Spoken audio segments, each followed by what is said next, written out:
1 तारिख आ स्वच्छता पक्षर शपथ पाठ दिवस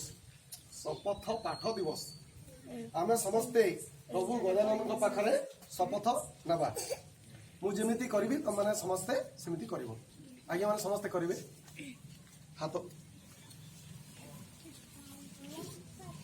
आम्भे सरकारी उच्च प्राथमिक विद्यालय समस्त छात्र छात्री शिक्षक शिक्षयित्री ग्राम्य शिक्षा कमिटी सदस्य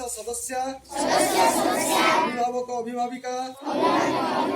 तथा ग्रामवासी वृंद प्रभु गजानन निकटरे शपथ नेउअछु जे आज आसंता 15 तारिख पर्यंत स्वच्छता पक्षर विभिन्न दिन मानकर थिबा कार्यक्रम को सुचारू रूपे पालन करिबु निज घर एवं विद्यालय परिवेशर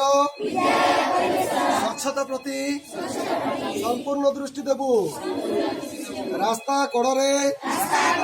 झाड़ा फेरुथिबा अलिया आवर्जना पकाउथिबा व्यक्ति मानंकु सचेतन कराइबा सह ग्रामर जनसाधारण को स्वच्छता दिगरे सचेतन कराइबु।